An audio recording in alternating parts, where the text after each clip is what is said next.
दोस्तों, कोई भी व्यक्ति अगर जरूरत से भी ज्यादा शर्मिला होता है तो उसके साथ क्या क्या होता है और उस शर्म के वजह से वह व्यक्ति दिन प्रतिदिन किस तरह से जीते हैं और उसका भविष्य में उस शर्म के वजह से क्या नुकसान उठाना पड़ता है। आइए इस कहानी के माध्यम से जानते हैं कि जरूरत से भी ज्यादा शर्मिला होने से भी क्या होता है। दोस्तों, बहुत समय पहले की बात है। किसी नगरी में एक युवक रहा करता था। वह युवक बहुत ही शर्मीला था। वह इतना शर्मीला था कि जब भी उसके सामने कोई नया व्यक्ति अखाड़ा होता तो वह उससे बात तक नहीं करता था। यहां तक कि जिन्हें वह जानता था, पहचानता था, उनसे भी बात करने में उसे बहुत शर्म आया करती थी। बात नहीं कर पाता था और अपनी इस समस्या के कारण वह खुद ही बहुत परेशान रहता था, क्योंकि वह अपने जीवन में कुछ कर ही नहीं पा रहा था। धीरे धीरे समय बीतता गया और समय बीतने के साथ साथ उस युवक की शर्म आने की आदत भी बढ़ती चली गई, जिस कारण वह अत्यधिक निराशा रहने लगा, परेशान रहने लगा, चिंतित रहने लगा। उसे यह समझ नहीं आ रहा था कि वह अपनी इस समस्या से किस तरह से छुटकारा पाए। उसके घर वाले भी अब उसकी इस समस्या को लेकर बहुत चिंतित रहने लगे थे। वे सोचते थे इसका क्या होगा, ये अपने जीवन में कुछ कर पाएगा भी या नहीं। जब भी वह कहीं पर काम के लिए जाता तो लोग उसके इस सीधेपन का फायदा उठाते, उसे परेशान करते। वह कुछ ज्यादा कह नहीं पाता था, जिसके कारण उसे कोई भी कुछ भी कह देता और वहां से चला जाता है। इन्हीं सब कारण की वजह से उसका मन कहीं भी किसी भी काम में नहीं लगता। वह हर काम को कुछ ही दिनों में छोड़ दिया करता है। उसके मन में बहुत कुछ चल रहा था। उसके मन में विचारों के तूफान उठ रहे थे। वह सबसे बहुत कुछ कहना चाहता था, लेकिन अपनी शहादत के कारण वह किसी से कुछ नहीं कह पा रहा था। वह अंदर ही अंदर कुत्ता जा रहा था। सारे विचार, सारी बातें उसके मन में ही दाबी पड़ी थी, लेकिन कभी भी वह किसी से भी अपने मन की बात नहीं बताता। जब छोटा सा बच्चा था तब उसे लोग बहुत पसंद करते थे।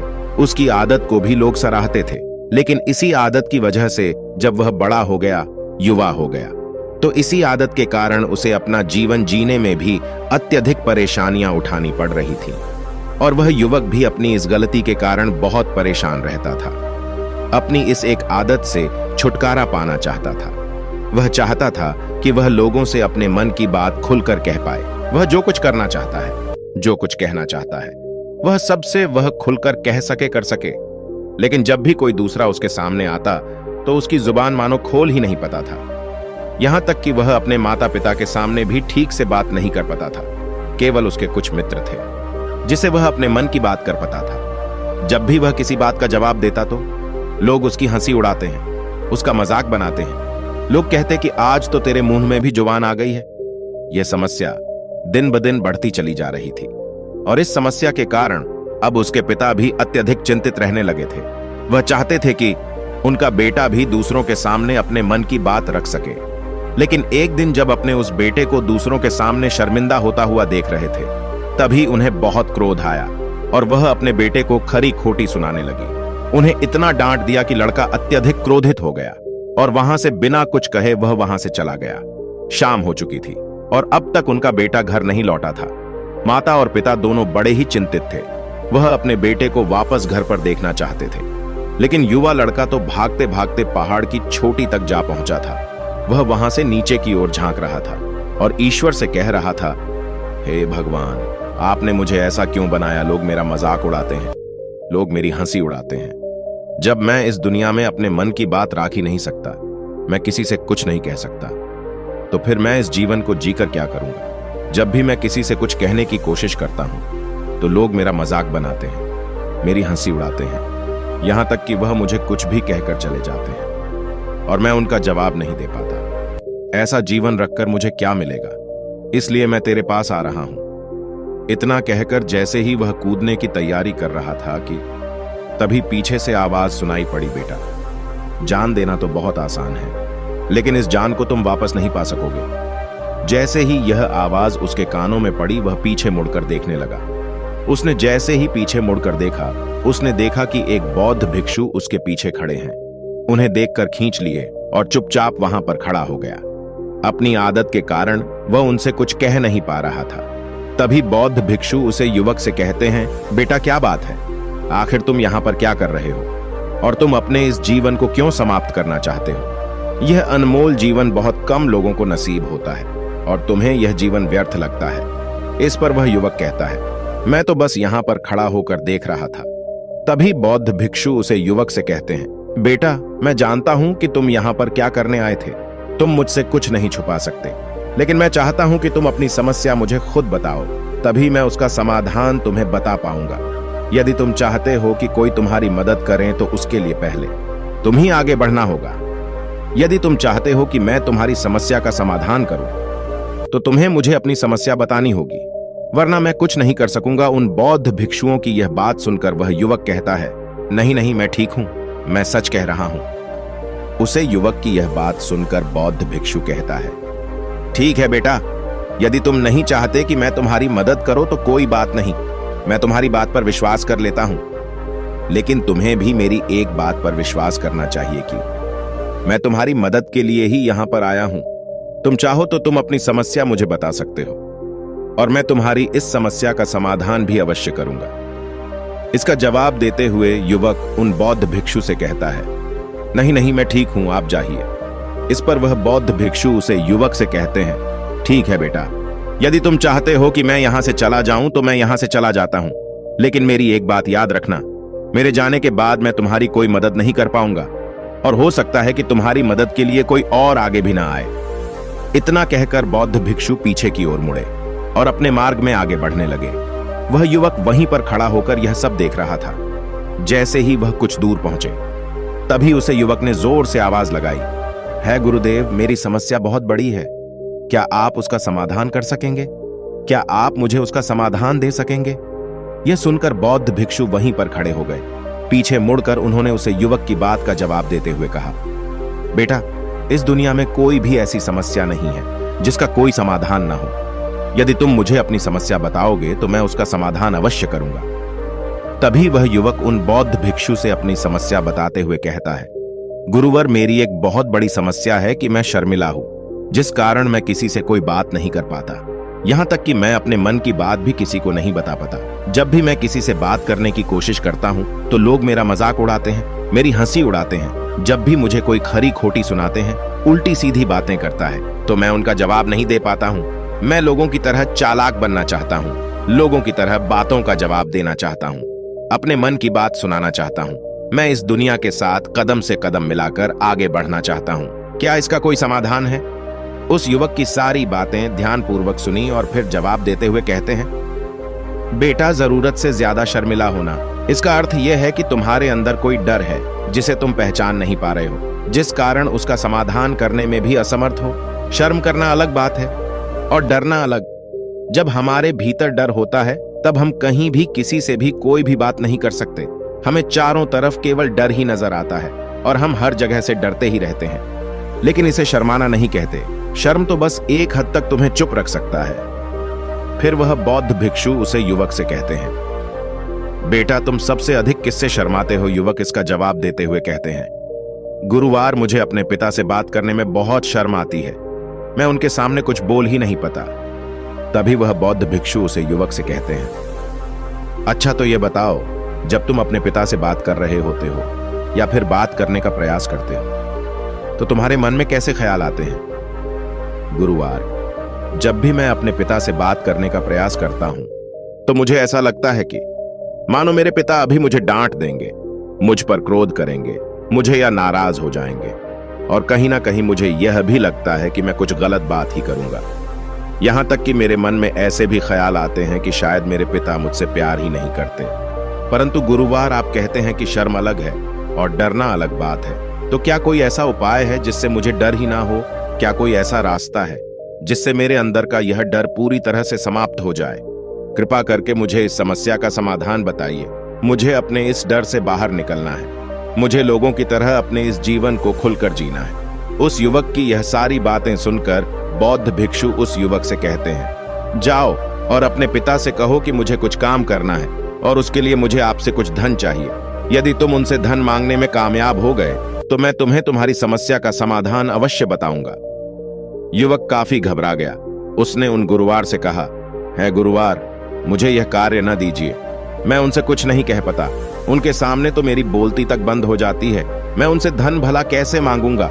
यह बात सुनकर बौद्ध भिक्षु उसे युवक से कहते हैं, तब तो तुम्हारी समस्या का कोई भी समाधान नहीं है। और न ही तुम कभी भी अपने जीवन को खुलकर जी पाओगे। यह बात सुनकर युवक उन भिक्षु से कहता है, गुरुवार ऐसा ना करें, कृपा करके मुझे कोई और कार्य बताइए, कोई ऐसा कार्य जिससे मेरे अंदर का डर पूरी तरह से समाप्त हो जाए, कोई ऐसा समाधान बताइए। इसका जवाब देते हुए वह बौद्ध भिक्षु उस युवक से कहते हैं, बेटा, यदि तुम्हें अपने अंदर के डर को समाप्त करना है तो पहले तुम्हें मेरा यह कार्य करना होगा जो मैंने तुम्हें कहा है।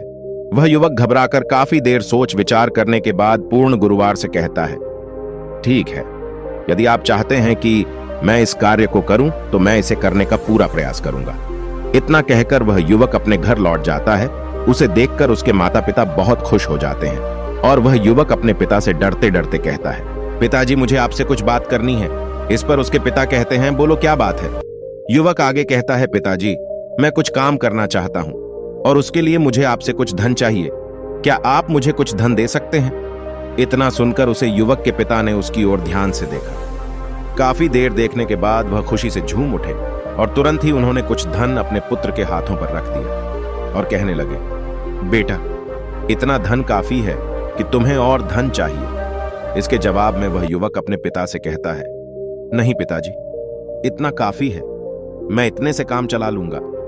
वह युवक उस धन को लेकर तुरंत दौड़ा दौड़ा उन बौद्ध भिक्षु के पास लौटा और जो धन उसने अपने हाथों में ले रखा था उसे दिखाते हुए वह कहते हैं, गुरुवार जैसा आपने कहा था, मैं धन लेकर आपके पास आ चुका हूं। मैं अपने पिता से धन मांग लिया है, अब मुझे आप मेरी समस्या का समाधान बताओ।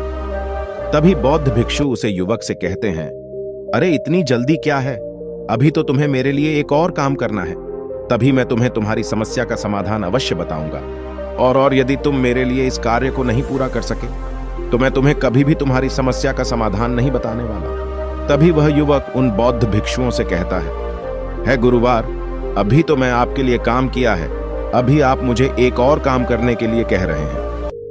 तभी बौद्ध भिक्षु उस युवक से कहते हैं, तुम्हें मेरे लिए एक और काम करना ही होगा। वह युवक एक बार फिर से काफी देर सोच विचार करने के बाद उन बौद्ध भिक्षु से कहता है, अच्छा ठीक है, बताइए अब मुझे क्या करना है। इसके जवाब में बौद्ध भिक्षु उस युवक से कहते हैं, जाओ और यह धन जो तुमने अपने पिता से मांग कर लाया है, इस धन को वापस अपने पिता को लौटा दो और साथ साथ यह भी कहना कि पिताजी, मैं अभी काम नहीं करना चाहता, लेकिन जब समय आएगा तो मैं आपसे यह धन वापस ले लूंगा और उससे अपना काम पूरा करूंगा। यह बात सुनकर युवक एक बार फिर से ऊपर से नीचे तक पूरी तरह से कँप गया और कहने लगा, गुरुवर, आप मुझे कोई और काम सौंप दीजिए, मैं उसे जरूर करूंगा। लेकिन अब यदि मैं धन लेकर उनके पास वापस गया तो वह क्या सोचेंगे मेरे बारे में? मैं तो शर्मिंदा हो जाऊंगा उनके सामने। इसीलिए गुरुवार, कृपया करके मुझे कोई और काम दे दे। तभी बौद्ध भिक्षु उसे युवक से कहते हैं, बेटा, जो काम मैं तुम्हें सौंपा है, तुम्हें इस कार्य को पूरा करना होगा, अन्यथा तुम्हारी समस्या का समाधान मैं तुम्हें नहीं बताने वाला। काफी देर सोच विचार करने के बाद वह उन बौद्ध भिक्षु से कहता है, ठीक है गुरुवर, मैं वापस जाता हूं और यह धन लौटाकर मैं अभी आता हूं। वह तुरंत दौड़ा दौड़ा अपने पिता के पास वापस लौटा। उसने अपने पिता से कहा, पिताजी, मैं यह धन अभी नहीं लेना चाहता, अभी यह धन आप मुझसे वापस ले लीजिए। जब मुझे कोई काम पड़ेगा तो मैं आपसे यह धन वापस ले लूंगा। उसके पिता ने उसे युवक की तरफ घूर घूर कर काफी देर तक देखा और फिर मुस्कुराते हुए कहने लगे, बेटा, मैं समझता हूं कि किसी भी काम को शुरू करने से पहले हमें उसके बारे में जानकारी इकट्ठा करनी चाहिए। उसके बारे में समझना जरूरी है, कब, क्या, कैसे और कब तक करना है, इसके बारे में भी हमें जानकारी लेनी जरूरी है। कोई भी काम ऐसे ही नहीं शुरू किया जा सकता, उसमें हम सफल होंगे या फिर नहीं, इसका भी अनुमान हमें लगाना पड़ता है। और जब हम इन सभी के बारे में सही जानकारी प्राप्त कर लेते हैं तभी हमें धन लगना चाहिए। मुझे बहुत खुशी है कि तुमने यह सही निर्णय लिया है। जब तुम्हें यह समझ में आ जाए कि जो कार्य तुम करने जा रहे हो वह तुम्हारे लिए उचित है, तब तुम चाहो तो मैं तुम्हें यह धन वापस लौटा दूंगा। युवक अपने पिता से यह सारी बातें सुनकर मन ही मन बहुत प्रसन्न था। उसने यह तो उम्मीद तक नहीं की थी कि उसके पिता हंसकर उसे इस तरह से सारी बातें समझाएंगे। वह मन ही मन यह सोच ही रहा था कि तभी उसके पिताजी उसके और करीब आए और अपनी उसे युवा बेटे को गले से लगा दिया। जैसे ही उसके पिता ने उसे युवक को गले से लगाए तब उसको बहुत अच्छा महसूस हुआ। उसका आत्मविश्वास, उसका हौसला और बढ़ता गया। उसके बाद युवक वापस पूर्ण गुरुवार के पास लौटा और कहने लगा, गुरुवार जैसा आपने कहा था मैं बिल्कुल वैसा ही किया है। मैंने धन अपने पिता को वापस कर दिया है। अब तो कृपया करके मुझे मेरी समस्या का समाधान बता दीजिए। तभी बौद्ध भिक्षु उस युवक की तरफ देखकर मुस्कुराते हैं और उस युवक को कहते हैं, बेटा इतनी जल्दी क्या है, अभी तो तुम्हें मेरे लिए एक और काम करना ही पड़ेगा। तभी वह युवक कहता है, महाराज आप आखिर मुझे बार बार इस तरह से कम क्यों करवा रहे हैं? क्या आपके पास मेरी समस्या का कोई समाधान नहीं है? कहीं आप मुझे बेवकूफ तो नहीं बना रहे जिस तरह से लोग मुझे बेवकूफ बनाते हैं? क्या आप भी मेरे साथ वही तो नहीं कर रहे? आपने कहा जाओ अपने पिता से पैसे मांग कर लाओ। मैंने पैसे मांग कर लाया है। आपने फिर कहा जाओ यह पैसे अपने पिता को लौटा कर आओ। मैं आपके कहे अनुसार बिल्कुल वैसा ही किया और अब आप कह रहे हैं कि मैं आपके लिए एक और कम करूं। यह मुझे नहीं होगा। तभी बौद्ध भिक्षु उस युवक की तरफ देखकर मुस्कुराते हैं और कहते हैं, बेटा बस ये आखिरी काम है और यह बहुत सरल भी है। तुम जैसे ही इस कार्य को पूरा करोगे मैं तुम्हें वचन देता हूं कि मैं तुम्हारी समस्या का समाधान तुम्हें अवश्य बताऊंगा। इस पर वह युवक फिर से एक बार सोच विचार करता है और उन बौद्ध भिक्षु से कहता है, ठीक है, लेकिन यह आखिरी काम जो मैं आपके लिए करूंगा, बताइए मुझे क्या करना है। तभी बौद्ध भिक्षु एक मूर्ति निकालकर उस युवक के हाथ में थमा देते हैं। वह मूर्ति दिखने में बहुत ही साधारण सी थी, लेकिन वह बौद्ध भिक्षु उस युवक से कहते हैं, बेटा तुम्हें इसे बाजार में ले जाना है, इसे बेचना है और इसके बदले में तुम्हें 200 सोने के सिक्के लेकर आने हैं। जब तुम यह करने में सफल हो जाओगे तभी मैं तुम्हें तुम्हारी समस्या का समाधान तुम्हें बता पाऊंगा। वह युवक उसे मूर्ति को अपने हाथ में लेकर बड़े ही गौर से देखा है और उन बौद्ध भिक्षुओं से कहता है, गुरुवार यह तो बड़ी ही साधारण सी मूर्ति लग रही है, मानो मिट्टी की बनाई गई हो। इसके लिए भला 200 सोने के सिक्के मुझे कौन देगा? कहीं आपका माथा फिर तो नहीं गया है? इसके 1 या 2 सोने के सिक्के मिल जाए वही बहुत है, लेकिन इसके लिए 200 सोने के सिक्के कोई नहीं देगा। तभी बौद्ध भिक्षु उसे युवक से कहते हैं, बेटा मैंने जो तुम्हें काम सौंपा है, यदि तुम उसे पूरा करोगे तभी तुम्हें तुम्हारी समस्या का समाधान मिल पाएगा।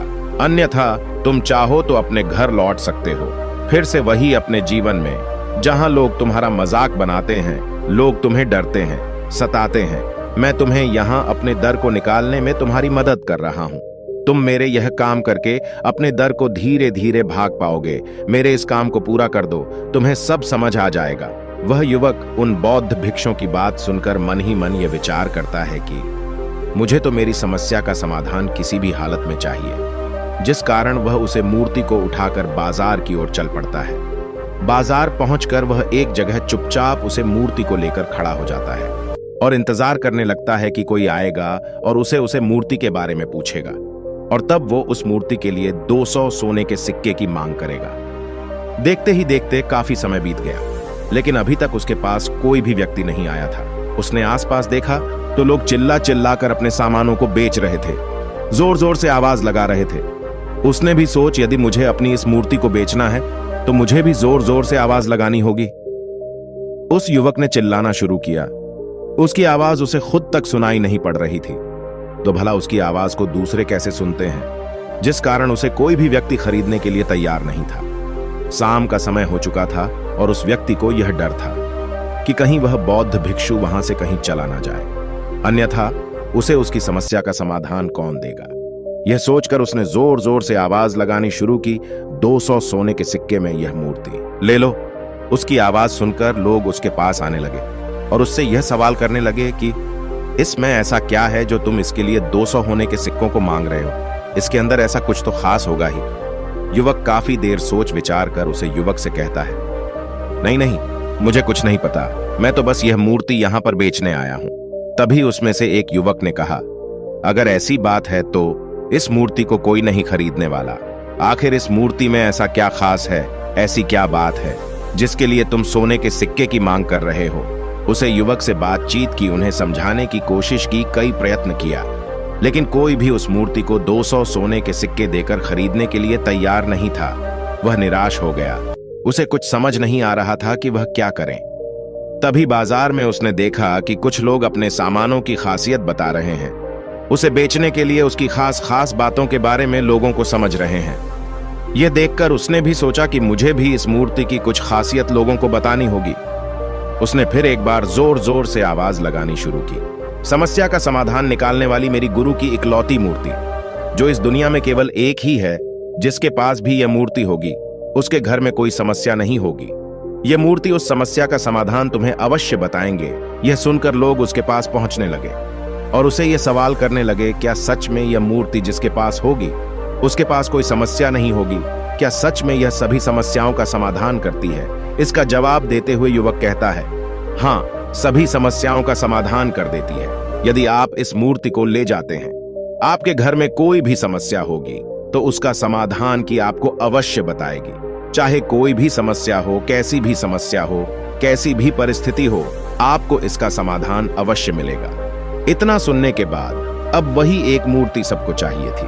उस मूर्ति के दाम लगाने लगे। कोई उसे 300 सोने के सिक्के, तो कोई 400, कोई 600, तो कोई 1000 सोने के सिक्के देने के लिए तैयार था। उस मूर्ति की कीमत लगातार बढ़ती जा रही थी।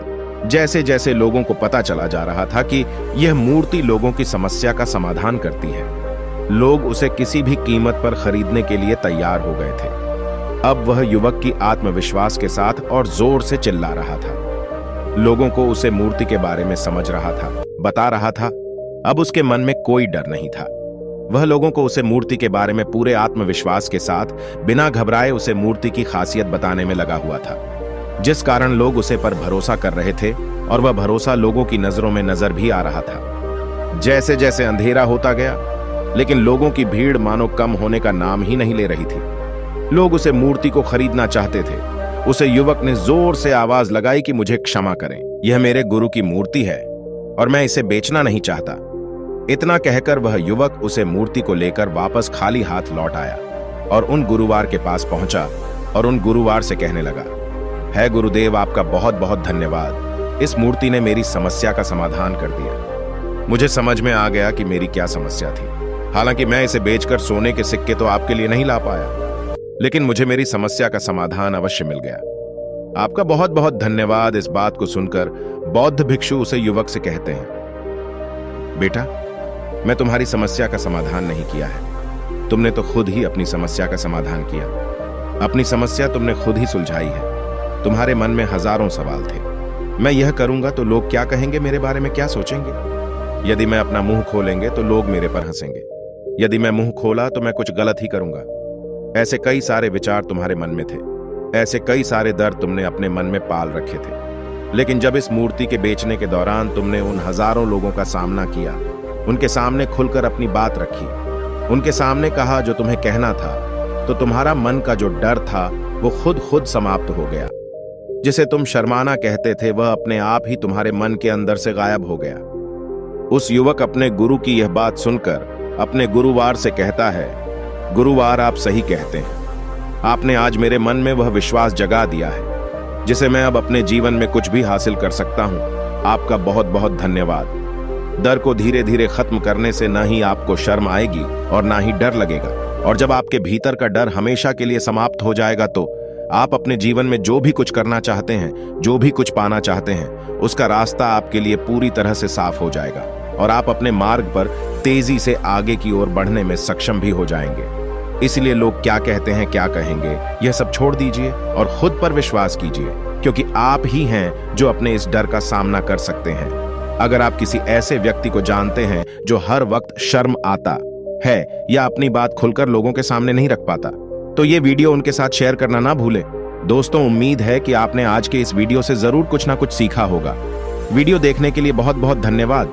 अगर इसी तरह के वीडियो देखना चाहते हैं तो मेरे चैनल को सब्सक्राइब कर दीजिए ताकि सबसे पहले अपलोड किया हुआ वीडियो आपको मिले।